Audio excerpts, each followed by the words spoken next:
నమస్తే, నా పేరు గుర్రమాంజనేయులు. ఒక వాస్తు సలహాదారుని. ఈరోజు అనంతపురం టౌన్లోనే ఉన్నాం. ఒక వాస్తు విజిట్కి వచ్చినాము. గతంలో మనం ఇచ్చేసిన వాస్తు ప్లాన్ ప్రకారం వాళ్ళు రన్ అయినారు.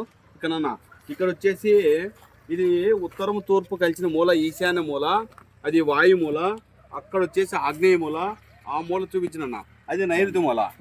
అయితే ఇక్కడ వచ్చేసి 3 మూలలకే ఇల్లు కడుతున్నారండి వీళ్ళు. అంటే చివరికి అయితే ఈశాన్యం అయితే ఉత్తర ఈశాన్యం అయితే క్లోజ్ చేసి డోర్ పెట్టేస్తారు. ఇల్లు పూర్తి అయ్యేంత వరకు ఈ మూల అనేది క్లియర్గా తెగిపోయిన దోషం కింద వస్తుంది. అంటే ఇల్లు కంప్లీట్ కాదండి.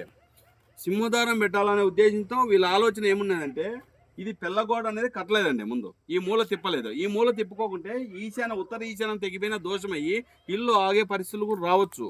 అందుకోసం అన్నలకు వచ్చేసి అన్న ఇది నేను వచ్చే ముందుగా ఇది ఇప్పుడు మనం సలహా ఇచ్చి ఇప్పుడు పిల్ల పెట్టారు కదా, అందుకోసము ఇది ఈశాన్యం తెగిన దోషంగా మనం పరిగణించి ఈశాన్యం పిలప్ కావాలనే ఉద్దేశం. అంటే ఈశాన్యం మూల పుట్టాలండి ఇంటికి.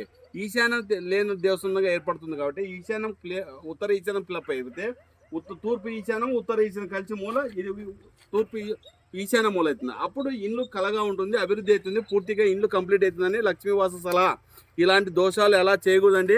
ఏ బేల్దారు చూసినా, ఏ వాస్తు పురుషుడు చూసినా, లేదంటే ఎవరైనా ఇల్లు గృహం కట్టుకునే వాళ్ళు ఉన్నా కూడా ఇలాంటి దోషాలు ఉంటే 4 మూలలు ఉండాలండి. ఇల్లు కట్టుకునేటప్పుడు సింహద్వారం లేటుగా పెడుతున్నారు. సింహద్వారం ముందే పెట్టాలండి.